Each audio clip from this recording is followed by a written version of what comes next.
Assalamualaikum warahmatullahi wabarakatuh. Apa kabar semua? Jumpa lagi di channel YouTube Dosen RN bersama saya Rina Novita. Pada video kali ini kita akan membahas mengenai serangan SQL injection pada keamanan database. Selamat menyaksikan.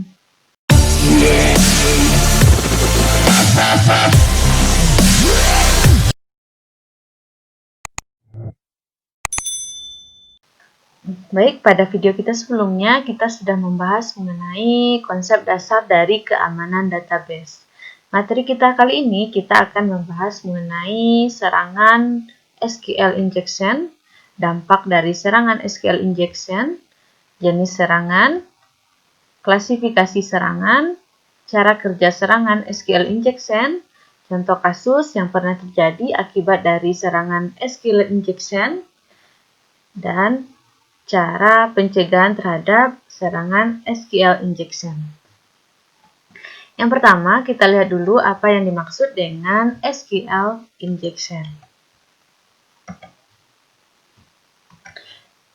SQL injection atau biasa dikenal dengan istilah injeksi SQL adalah teknik serangan injeksi kode yang memanfaatkan celah keamanan yang terjadi pada layar basis data dari sebuah aplikasi. Nah, jadi serangan SQL ini adalah serangan yang berupa menginjek ya atau masukkan kode yang memanfaatkan celah ya dari lubang keamanan pada basis data. Nah, ini adalah akibat dari data yang diinputkan oleh pengguna tidak dilakukan validasi. Nah, jadi untuk keamanan database kita perlu melakukan validasi terhadap setiap inputan data yang dilakukan oleh pengguna. Karena dengan memanfaatkan celah dari keamanan basis data ini, ya, maka penyerang dapat melakukan ya serangan SQL injection. Nah, karena data yang ada di web base ini bebas ya, diinput oleh pengguna mana saja, makanya penyerang ya melakukan riset atau mencoba-coba untuk melakukan serangan SQL injection. Nah, makanya di dalam sebuah penginputan data pada web base ya webpack kita perlu melakukan validasi. Nah, dan dimuat ke dalam baris perintah SQL. Dengan demikian, menjadikan sebagian data yang diinputkan tersebut diperlakukan sebagai bagian dari kode SQL. Padahal itu sudah termasuk ke dalam SQL injection. Nah, nanti di dalam video ini juga akan ada contoh bagaimana cara kerja dari SQL injection ini. Jadi, teman-teman tetap stay di channel ini ya. Jangan lupa bagi yang belum berlangganan, silakan klik subscribe ya agar mendapatkan notifikasi terbaru dari video ini, dan jangan lupa klik belnya ya karena setiap uploadan video bisa masuk ke notifikasi teman-teman. Nah, berikutnya kita akan lihat ya ini gambarnya ya. Nah, SQL query adalah salah satu cara aplikasi penghubung ke database.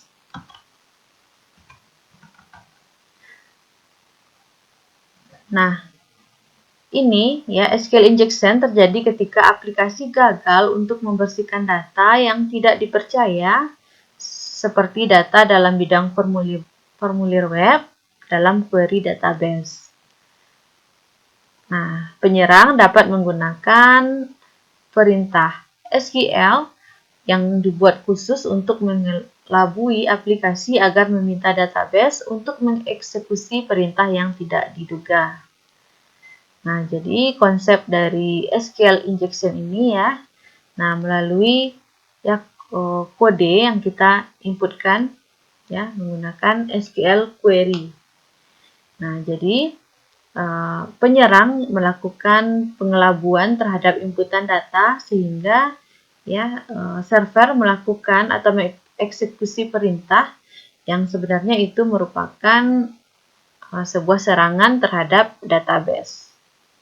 Nah, ini sering terjadi pada inputan data formulir ya yang terdapat di dalam web.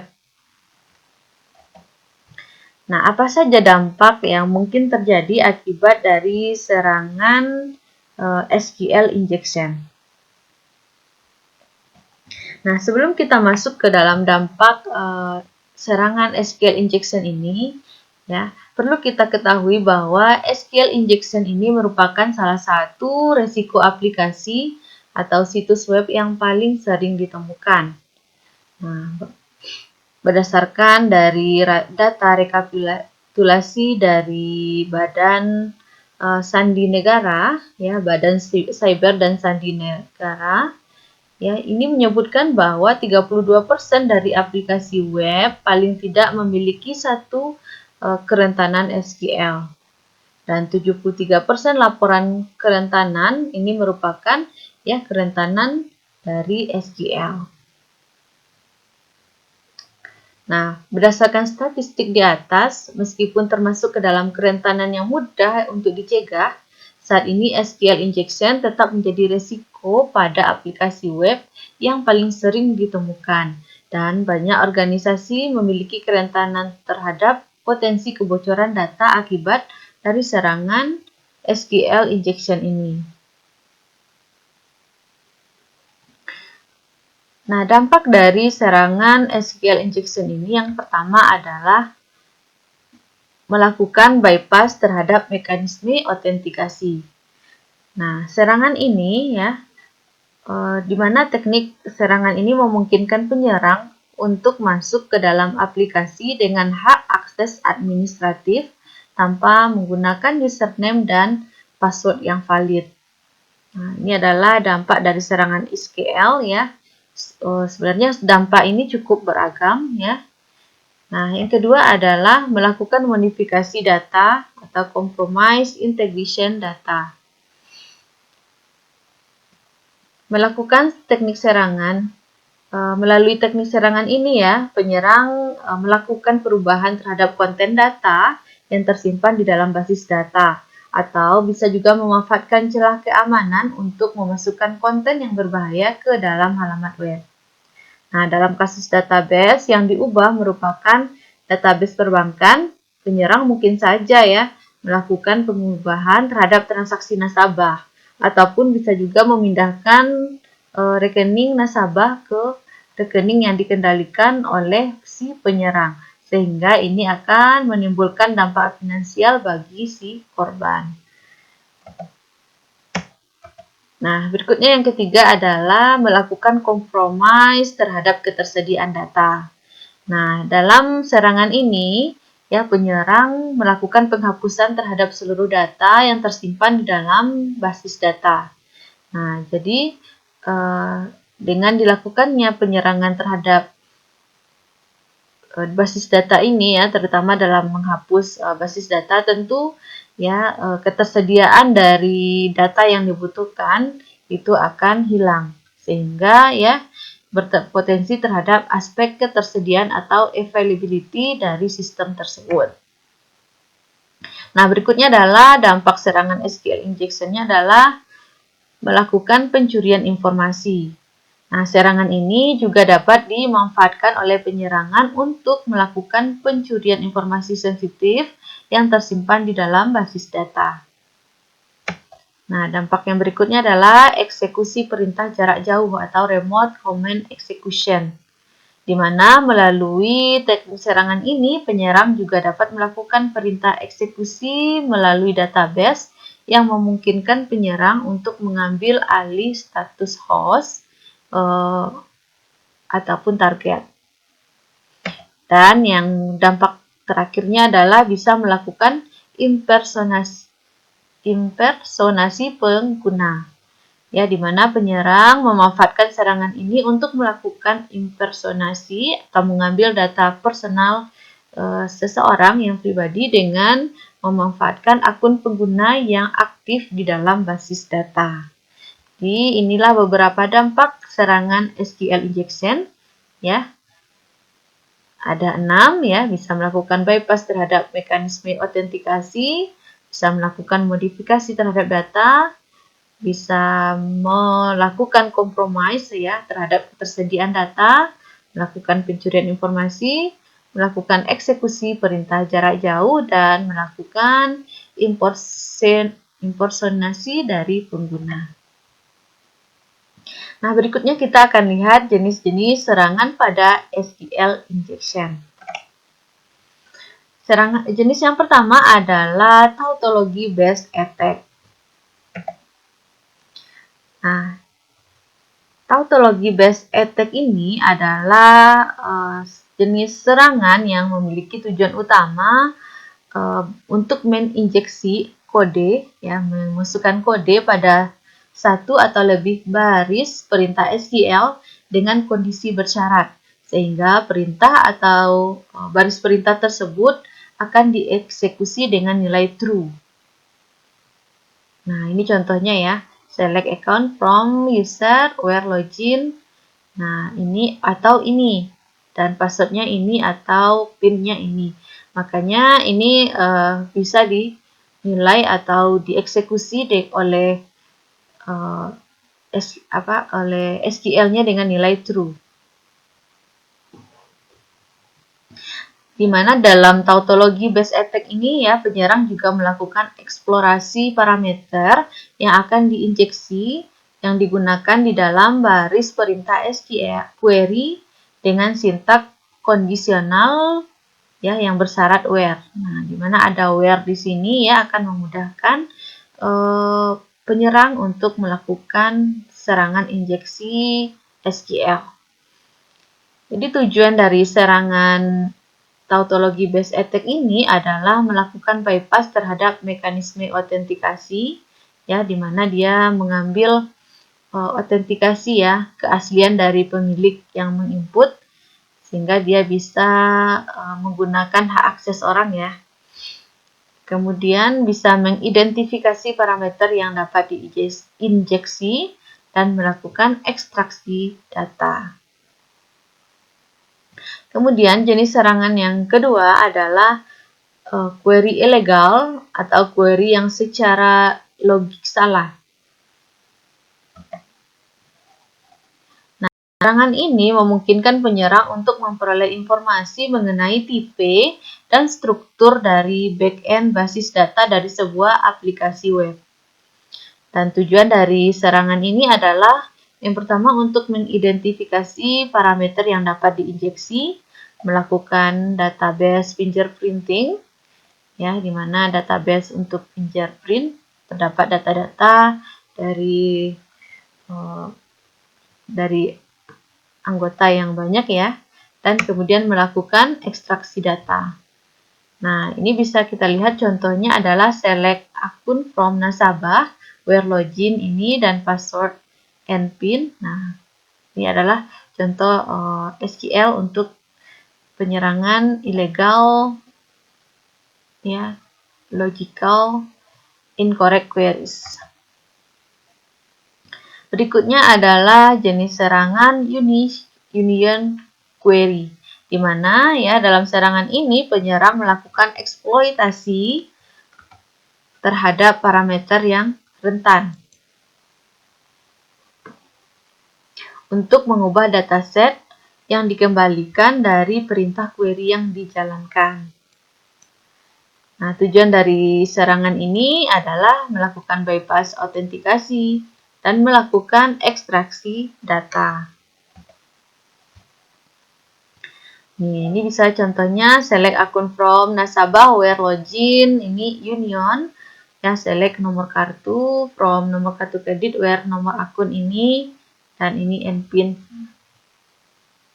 Ini contoh SQL-nya.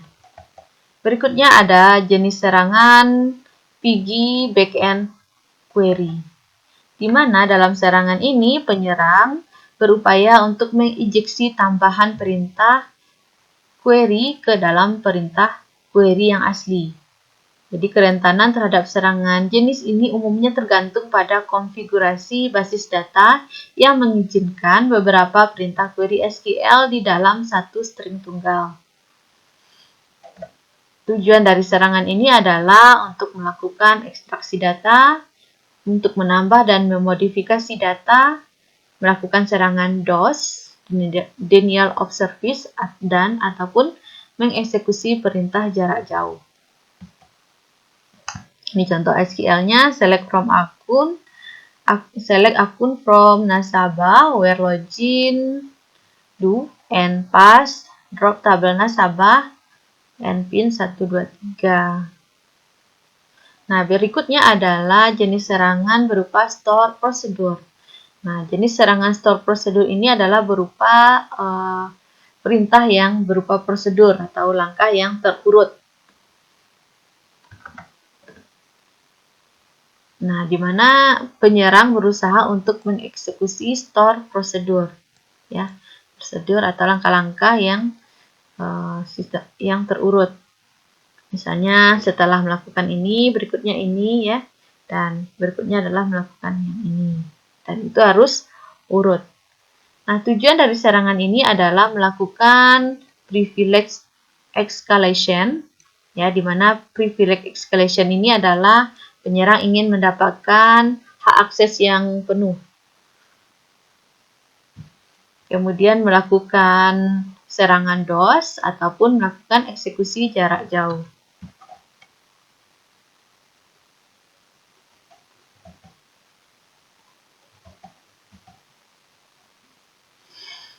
Berikutnya adalah jenis serangan inference, ya, di mana pada teknik serangan ini penyerang melakukan modifikasi terhadap query untuk menyusun kembali ke dalam bentuk aksi yang dieksekusi berdasarkan jawaban atas pertanyaan benar atau salah mengenai nilai data yang tersimpan di dalam database. Jadi di sini, ya, pada inference ini, ya, dilakukan modifikasi terhadap query untuk, ya, menyusun kembali ke dalam bentuk aksi eksekusi berdasarkan jawaban benar ataupun salah mengenai suatu nilai yang terdapat di dalam database. Penyerang umumnya menggunakan teknik ini untuk menyerang situs yang memiliki tingkat keamanan yang cukup baik, sehingga pada saat injeksi berhasil dilakukan, tidak ada informasi berguna yang diperoleh penyerang dari pesan error melalui basis data. Dan tujuan dari inference ini, ya, serangan ini adalah yang pertama untuk mengidentifikasi parameter yang dapat diinjeksi, ya, kemudian melakukan ekstraksi data dan menentukan skema basis data dari sistem target. Nah, ini baru untuk riset aja baru, ya, untuk mengidentifikasi parameter. Kemudian dia nanti bisa menentukan skema basis data dari sistem target. Jadi lebih ke riset, ya, atau penelitian terhadap SQL yang mereka serang. Nah, ini contoh SQL-nya, select account from user, where login, legal user, and ASCII, substring, select top, one, name from, ya, sys object. Nah,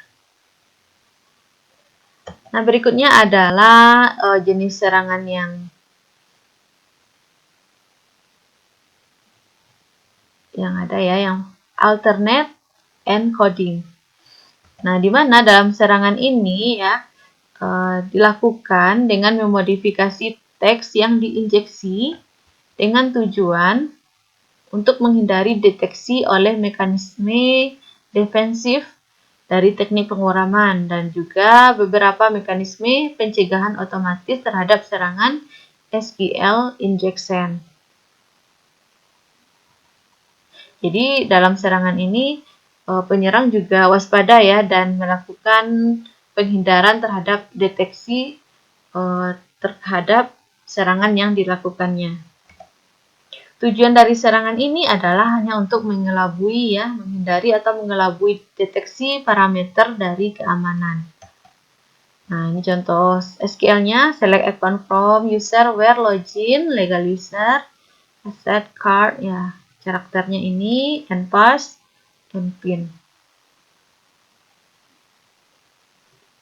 Nah, itulah tadi beberapa jenis serangan SQL injection, ya. Ada tautology based, attack ya yang melakukan injeksi kode pada satu atau baris SQL yang bernilai true dan memiliki syarat where. Kemudian ada query ilegal atau query yang secara logik salah.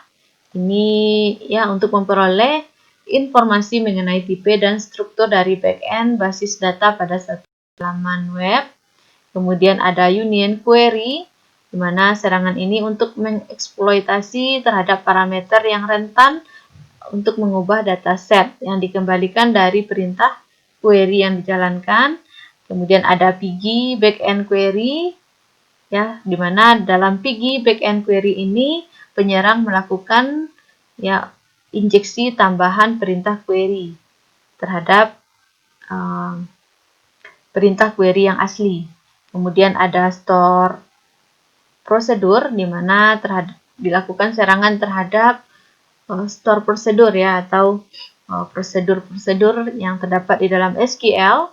Kemudian ada inference, di mana inference ini yang melakukan modifikasi terhadap jawaban benar atau salah yang tersimpan di dalam database. Dan yang terakhir adalah jenis atau serangan alternate encoding, ya, di mana di sini dilakukan modifikasi teks yang diinjeksi dengan tujuan untuk menghindari deteksi atau mengelabui deteksi parameter keamanan. Nah, berikutnya kita lanjut ke bagian klasifikasi serangan SQL. Di sini ada 3 klasifikasi serangan SQL. Yang pertama bisa kita lihat adalah in-band SQL injection. Nah, merupakan tipe serangan SQL injection yang paling mudah dan umum dilakukan. In-band SQL injection ini terjadi ketika penyerang dapat menggunakan kanal komunikasi yang sama baik untuk melancarkan serangan maupun memperoleh hasil dari serangan. Ada 2 tipe dari in-band SQL injection ini. Yang pertama adalah error-based SQL injection. Nah, di mana pada error-based SQL injection ini, ya, teknik serangan sangat bergantung pada pesan kesalahan yang dihasilkan oleh server database untuk memperoleh informasi mengenai struktur dari database. Nah, pada beberapa kasus, teknik ini sendiri cukup bagi penyerang untuk melakukan enumerasi terhadap keseluruhan dari database.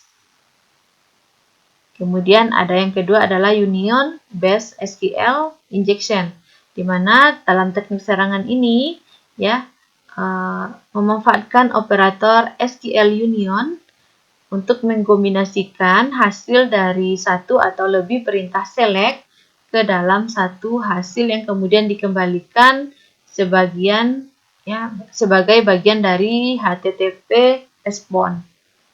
Jadi ada 2 jenisnya, ada error berdasarkan error, kemudian berdasarkan union, ya, atau pengembalian nanti dari HTTP response.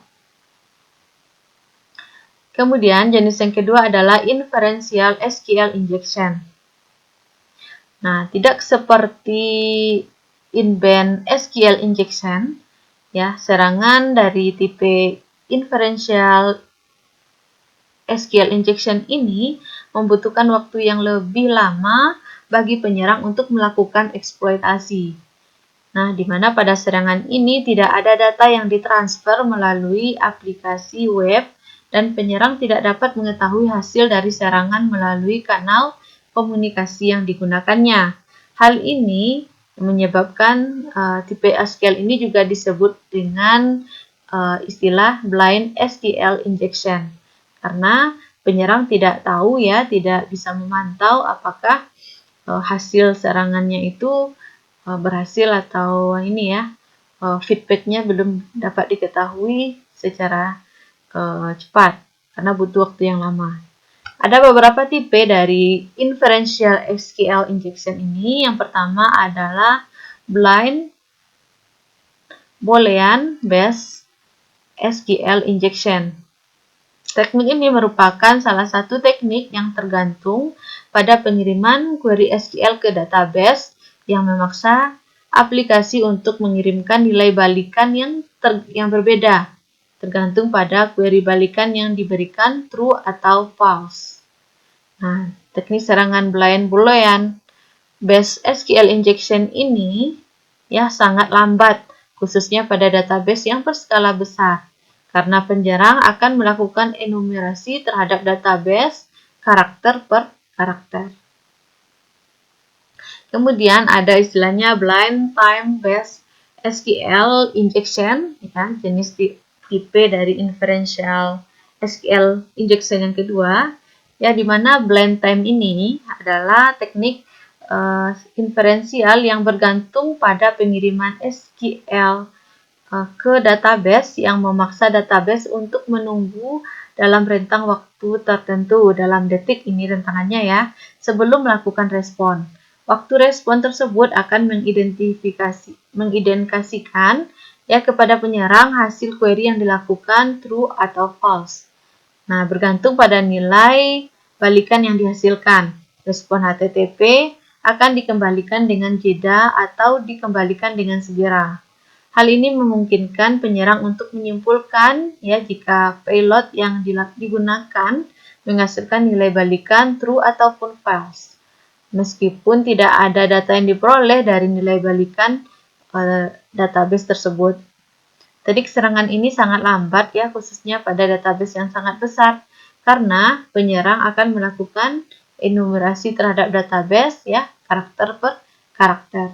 Makanya untuk inferential SQL injection ini bisa diistilahkan dengan blind SQL injection ya, atau blind buta ya, karena kita tidak bisa mengetahui secara langsung dan ini membutuhkan waktu yang sangat lambat ya, khususnya untuk database yang berskala besar. Kemudian jenis yang ketiga atau klasifikasi yang ketiga ya dari serangan SQL injection ini adalah out of band SQL injection. Out di luar berarti ya. Nah, jadi tipe SQL injection ini termasuk jarang ditemukan karena bergantung pada fitur yang diaktifkan oleh server database yang digunakan oleh aplikasi web. Pada out of band SQL injection ini ya terjadi saat seorang penyerang tidak dapat menggunakan kanal komunikasi yang sama untuk melancarkan serangan dan memperoleh hasil dari serangannya. Tipe serangan dari SQL injection ini ya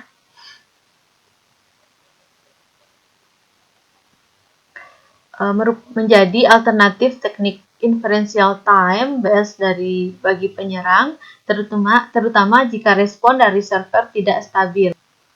Ya, tipe dari out of band SQL injection ini tergantung pada kemampuan server database untuk membuat request DNS atau HTTP untuk mengirimkan data dari penyerang ya, data kepada penyerang. Jadi untuk klasifikasi dari SQL injection ini ada 3 ya. Yang pertama tadi bisa kita lihat ada istilahnya in-band SQL injection.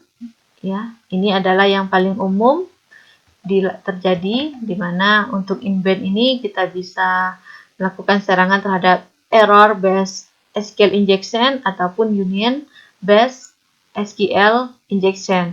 Kemudian ada inferential SQL, ya, di mana serangan ini butuh waktu yang lama untuk melakukan eksploitasi, karena disebut juga dengan blind SQL injection ya. Dan yang terakhir adalah out of band SQL injection. Ini merupakan ya serangan klasifikasi serangan yang sangat jarang ditemukan. Nah, karena tipe serangan ini yang hanya sebagai alternatif inferential time based bagi penyerang. Nah, kemudian kita lihat bagaimana cara kerja dari serangan itu ya, dari serangan SQL injection. Kalau kita lihat dari gambar sini ya, kalau ini merupakan salah satu tampilan dari input ya pada web Nah, di mana di sini yang benarnya kan user melakukan input usernya sama passwordnya. Sedangkan kalau bagi hacker, dia bisa memasukkan, ya, mencoba untuk memasukkan kode SQL, ya, atau SQL injection, nah, berupa perintah seperti ini. User, ini ya, ini perintah dengan menggunakan sintak PHP. Nah, berikutnya ya, nah, setelah itu maka user akan di dalam database ya bisa validasi terhadap tabel user. Nah, pada serangan yang dilakukan hacker terhadap injection SQL ini ya, dilakukan dengan menginput ya, kemudian nah, ini hasilnya select from user. Nah, ini diketikkan di sini dan passwordnya dikosongkan. Nah, akhirnya ya, all record in user table are deleted. Dia bisa menghapus semua tabel user yang terdapat di dalam database. Nah, jadi serangannya adalah seperti ini, bisa kita lihat ya, pada inputan database, maka penyerang melakukan inputan terhadap kode SQL ya. Nah, sehingga database membaca ini sebagai data input sama seperti yang di sebelah kiri ini. Tapi ternyata si penyerang ini ya memasukkan atau menginjeksi sebuah kode ya SQL ke dalam database. Sedangkan server ya karena kurangnya validasi terhadap data inputan, maka SQL pada server ya atau database tetap melakukan atau memproses inputan data yang dilakukan oleh hacker. Dalam tahapan serangan ini ya secara umum kita bisa lihat ada dua proses yang dilakukan. Yang pertama adalah tahapan reset, di mana dalam tahapan reset ini penyerang umumnya melakukan reset dengan terlebih dahulu mengirimkan berbagai macam nilai yang tidak diharapkan sebagai argumen input. Kemudian dia mempelajari respon dari aplikasi dan kemudian dia menentukan apakah target URL rentan atau tidak terhadap SQL injection. Jadi cara kerja dari SQL injection ini yang pertama dilakukan tahapan reset ya dengan dilakukan pengiriman berbagai macam nilai ya input ke dalam sebuah halaman web ya, kemudian dipelajari apa respon yang diberikan oleh web tersebut ya, apakah ini rentan atau tidak. Nah, jika ini tidak ya, kalau ini memungkinkan dilakukan serangan, maka tahapan kedua adalah dilakukan serangan SQL injection. Nah, pada tahapan ini penyerang membuat payload tertentu ya sebagai nilai input dari argumen sehingga payload tersebut akan diintegrasikan sebagai bagian dari perintah SQL ketimbang hanya data. Kemudian database melakukan eksekusi terhadap perintah yang telah dibuat oleh penyerang. Nah, jadi seperti yang kita jelaskan tadi dalam serangan SQL injection ini, penyerang itu adalah memasukkan perintah SQL. Kemudian ya database karena kurangnya validasi atau terhadap data inputan ya, makanya database melakukan respon eksekusi ya terhadap perintah yang dibuat oleh penyerang. Nah, ada beberapa kasus serangan SQL injection ini yang pernah terjadi. Yang pertama adalah kasus Mossack Fonseca atau Panama Papers.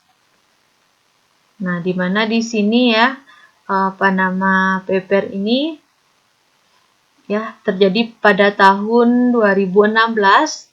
Mossack Fonseca yang merupakan sebuah firma hukum asal Panama mengalami insiden kebocoran data yang menyebabkan 11,5 juta dokumen rahasia sebesar 2,5 terabyte milik firma tersebut terekspos ke publik. Nah, kejadian tersebut terjadi pada firma hukum asal Panama. Penyerang, ya, caranya barangkali penyerang mungkin telah mengeksploitasi portal web customer yang menjalankan versi Drupal dengan SQL injection. Hasilnya, data-data yang penting dan berkuasa di dunia yang terlibat dalam skema penghindaran pajak.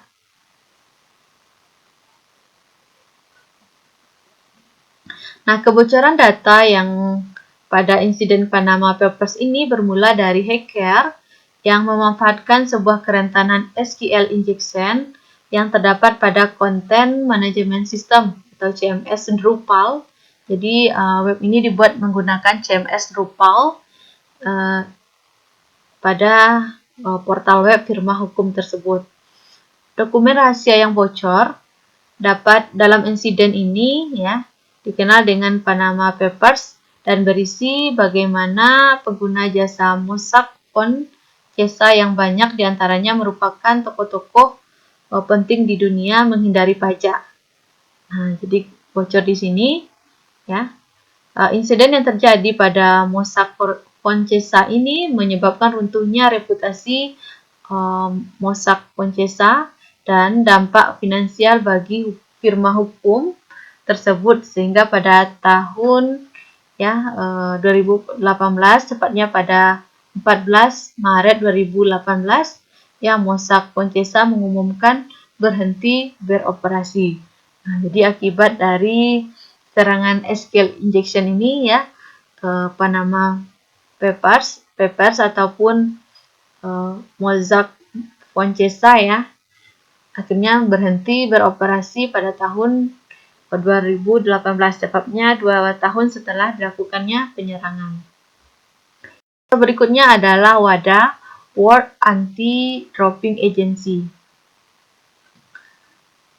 Nah, di mana pada September 2016 ya WADA, World Anti-Doping Agency mengkonfirmasi sebuah insiden cyber yang dilakukan oleh grup espionase cyber asal Rusia yang dikenal dengan SARS Team atau APT28, ya grup penyerangnya.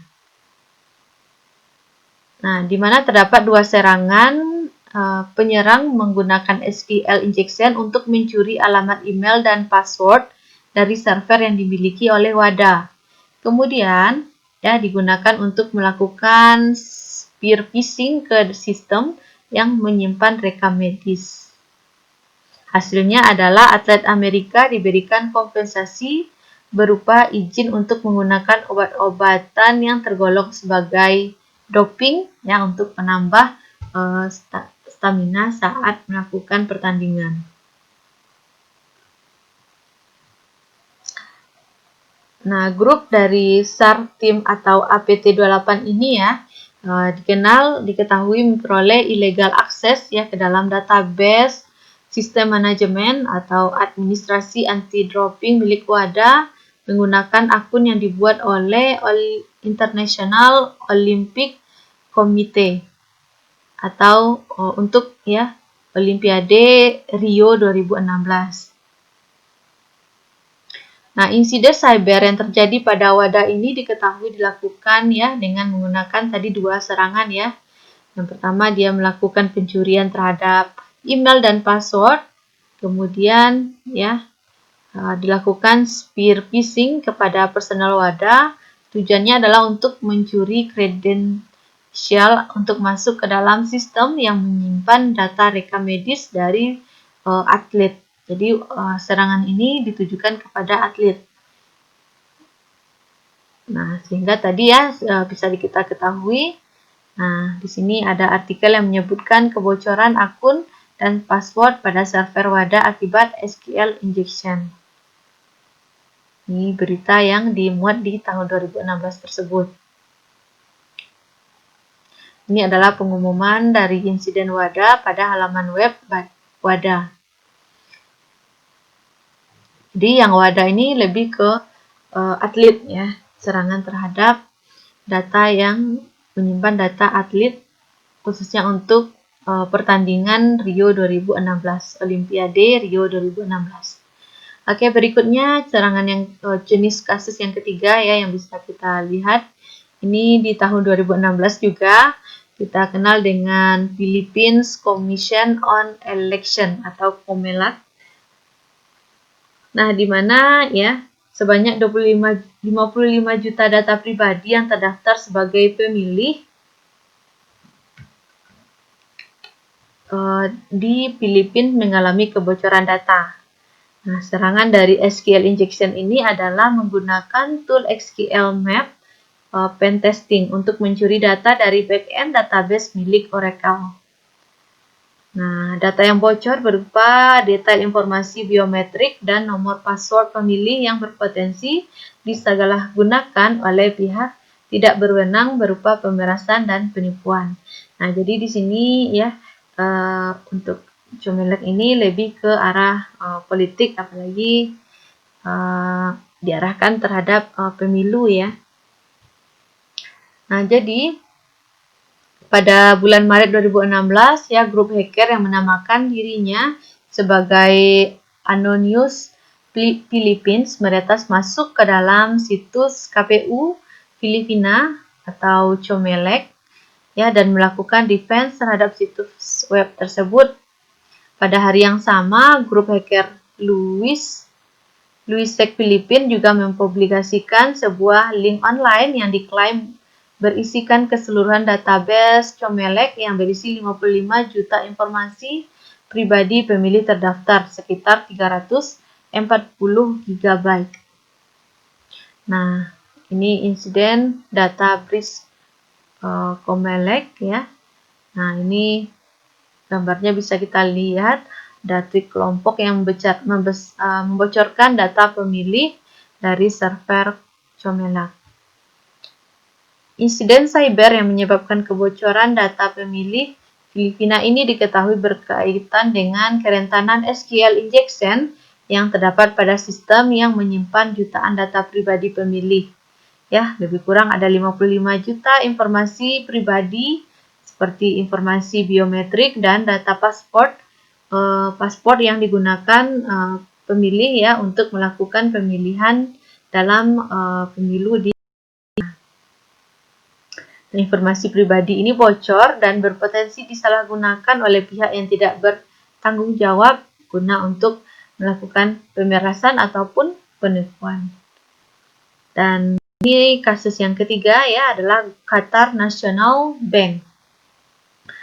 Nah, di mana kita lihat ada informasi sebesar 1,4 GB bocor, termasuk di dalamnya data terkait pemerintah, kerajaan Qatar, pejabat pemerintahan, militer, dan jurnalis terkemuka.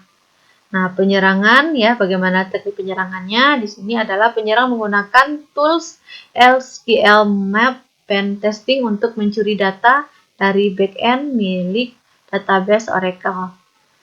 Nah, hasilnya adalah para penjahat berusaha menggunakan kredensial yang bocor untuk mengakses rekening bank dan data dan media sosial. Ini SQL injection ya, contoh SQL injection terhadap insiden pada Qatar National Bank. Ini terjadi pada bulan Juli tahun 2015 di mana kelompok hacker yang diketahui mulai melakukan penyerangan Qatar National Bank ya hingga menyebabkan kebocoran 1,4 GB. Nah, isi data tersebut ya adalah merupakan data-data pribadi ya milik nasabah dari Qatar National Bank. Informasi yang dibocorkan berupa detail riwayat transaksi perbankan dari nasabah termasuk transaksi luar negeri. Nah, jika melihat pengaturan file dari informasi yang dibocorkan pada National Qatar Bank ini ya, di mana file-file disusun ke dalam 3 high level folder, yaitu backup, file, dan folder. Maka insiden cyber pada Qatar National Bank ini dapat disimpulkan ya diperoleh melalui serangan SQL injection melalui atau menggunakan tools SQL injection berbasis open source. Meskipun terdapat ribuan akun nasabah Qatar National Bank yang dibocorkan, Insiden yang dialami oleh Qatar National Bank ini diperkirakan tidak bertujuan untuk memperoleh keuntungan finansial, melainkan hanya untuk menurunkan reputasi dari reputasi dari Qatar National Bank, atau bisa juga membuat malu dan Qatar National Bank ini dan sejumlah orang-orang penting yang memiliki informasi pribadi dan transaksi perbankan miliknya dipublikasikan oleh pelaku serangan. Nah, itulah tadi ada beberapa contoh ya, serangan yang terjadi akibat menggunakan SQL injection ini. Mulai tadi ada serangan terhadap Mossack Fonseca atau Panama Papers pada tahun 2016 ya, di mana Mossack Fonseca ini merupakan sebuah firma hukum asal Panama yang mengalami kebocoran terhadap 11,5 juta dokumennya, sehingga pada tahun 2018 dengan terpaksa ya Mossack Fonseca ini melakukan atau menutup operasinya. Kemudian ada WADA ya. Yang kedua, WADA, World Anti-Doping Agency, di mana ini ditujukan membocorkan informasi medis dari atlet ya yang saat itu akan melakukan Olimpiade Rio tahun 2016, tepatnya pada bulan September tahun 2016. Kemudian ada serangan terhadap Philippines Commission on Election, di mana pada pemilu di Filipina di tahun 2016, tepatnya pada Maret 2016, dengan melakukan pembocoran terhadap data nasabah ya, lebih kurang ada 55 juta informasi pribadi milik nasabah. Nah, isinya berupa data biometrik dan nomor password yang nanti akan mengakibatkan penyalahgunaan identitas ataupun pemerasan dan penipuan. Dan yang terakhir tadi ini ya, Qatar National Bank, meskipun di sini tidak ada kerugian finansial, namun di sini membuat malu ya. Kemudian membuat malu juga dan menurunkan reputasi dari Qatar National Bank ini ya, terjadi pada bulan Juli tahun 2015. Baik, itulah contoh-contoh kasus dari penyerangan yang dilakukan dengan menggunakan SQL injection. Ternyata dampaknya juga sangat besar ya, bisa menyerang dari berbagai bidang maupun perbankan ya, politik ya, ataupun tadi kita juga lihat contoh dari Olimpiade juga ya. Nah, yang terakhir adalah bagaimana ya cara kita melakukan pencegahan terhadap serangan SQL injection ini. Nah, kita bisa yang pertama melakukan atau menggunakan parameter SQL query. Nah, ini merupakan salah satu teknik sederhana yang dapat dikatakan mudah untuk dilakukan. Penggunaan parameterized query ditujukan agar database dapat membedakan mana SQL statement dan mana merupakan data yang diinputkan oleh pengguna. Nah, ini walaupun mudah tapi sangat penting sekali ya kita lakukan di dalam database, keamanan database ya. Sehingga ya perintah SQL ini mampu mendeteksi ya ini adalah data inputan atau statement SQL yang diinput oleh pengguna. Melalui cara ini, penyerang tidak bisa mengubah isi query walaupun telah memasukkan kode SQL saat melakukan input.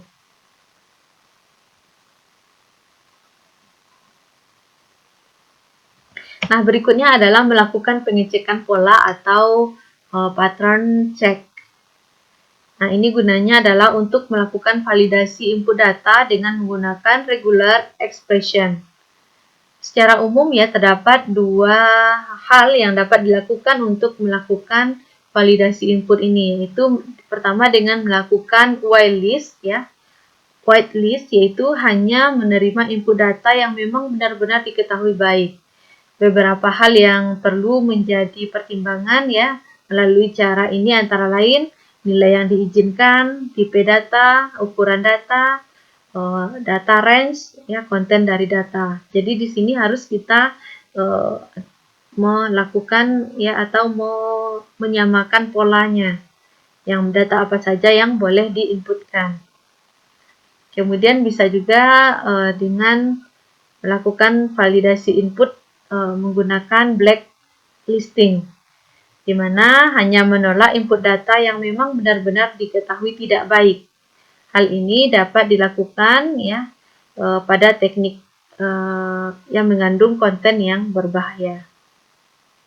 Di mana di sini bisa memberikan batasan hak akses untuk mengatasi kerusakan yang terjadi akibat SQL injection.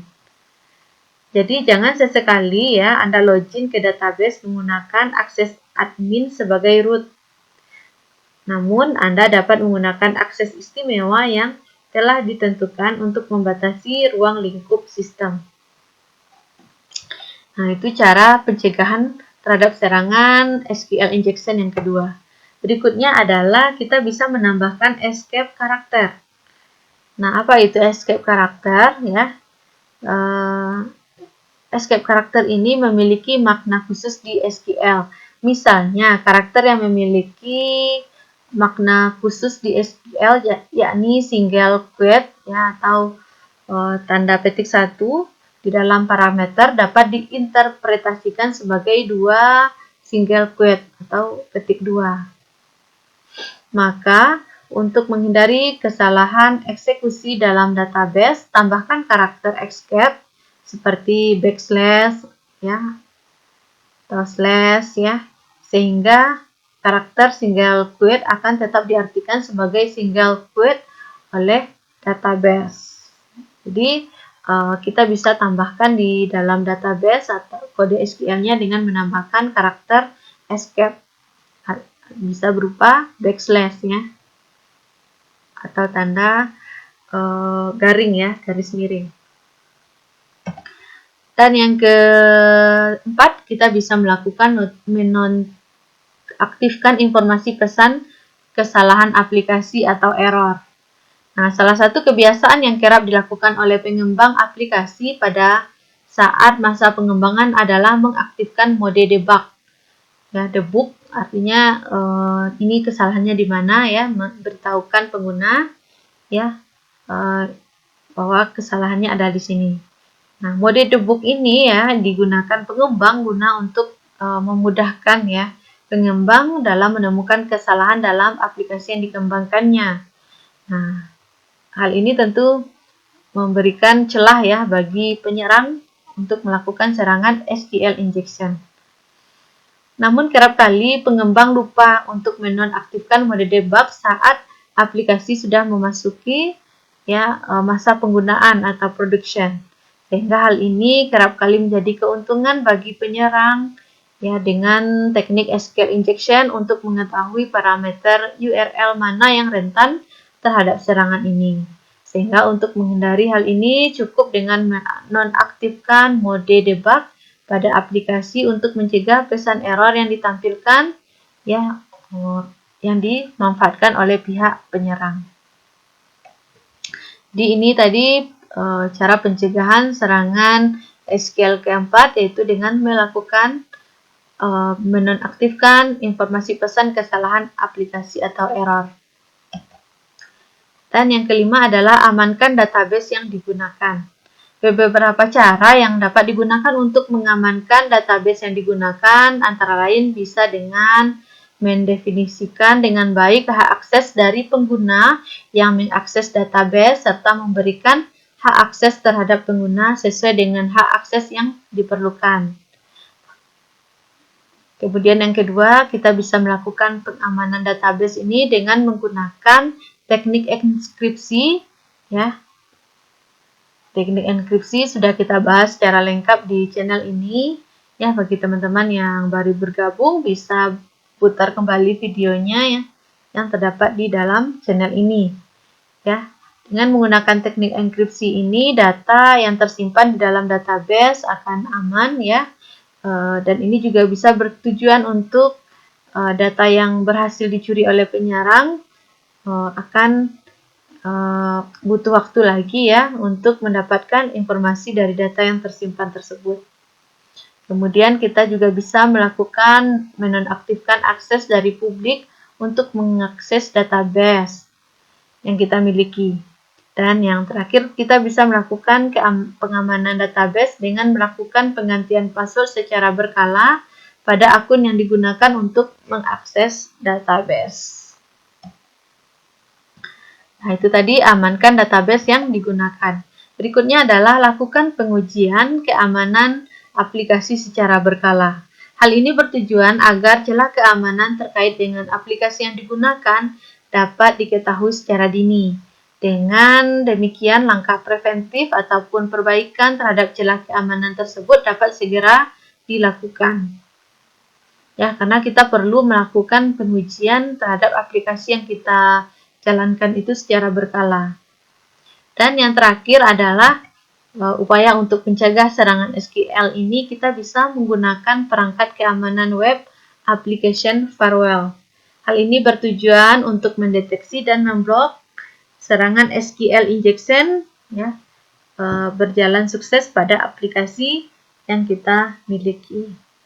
Jadi itulah tadi ada 7 cara ya atau langkah yang dapat kita lakukan dalam melakukan pencegahan terhadap SQL injection. Pertama, kita bisa menggunakan parameterize SQL query, lakukan pengecekan pola, ya, menambahkan escape karakter, menonaktifkan informasi error, dan amankan database yang digunakan, lakukan pengujian keamanan aplikasi secara berkala, dan yang terakhir jangan lupa kita gunakan firewall ya untuk melakukan pemblokan terhadap serangan SQL injection yang berjalan pada aplikasi kita. Baik, itu materi kita yang sudah kita sampaikan ya mengenai serangan dari injection SQL ya, serangan dari SQL injection. Kita bisa ketahui apa itu tadi serangan SQL injection, kemudian apa saja dampak-dampak yang terjadi ya atau yang akibat dari SQL injection ini. Kemudian apa saja klasifikasinya, ada lagi jenis-jenisnya. Kita juga sudah melihat contoh kasus dari SQL ini yang sudah terjadi ya di dunia. Kemudian yang terakhir kita juga bahas bagaimana cara pencegahannya. Nah, terima kasih bagi teman-teman yang sudah menyaksikan video ini sampai habis. Ya, jangan lupa klik like, share, dan komen ya. Kalau ada pertanyaan terkait dengan materi ini, silakan ditulis di kolom komentar. Ya, setidaknya teman-teman setelah menyaksikan ini bisa memahami dua hal ini, ya, apa yang dimaksud dengan SQL, serangan SQL injection, dan bagaimana cara kita melakukan pencegahan SQL injection. Nah, ini adalah dua hal penting ya dalam materi yang disampaikan ini. Diharapkan teman-teman mampu menjawab dua pertanyaan ini setelah menyaksikan video ini. Ya, silakan tulis di komentar ya dua jawaban pertanyaan ini. Terima kasih sudah menyaksikan ya tutorial video ini ya dari awal sampai akhir. Ya, jangan lupa terus dukung channel ini dengan klik subscribe dan hidupkan loncengnya untuk memperoleh notifikasi video terbaru dari channel ini. Oke, thank you very much. See you next video. Assalamualaikum warahmatullahi wabarakatuh.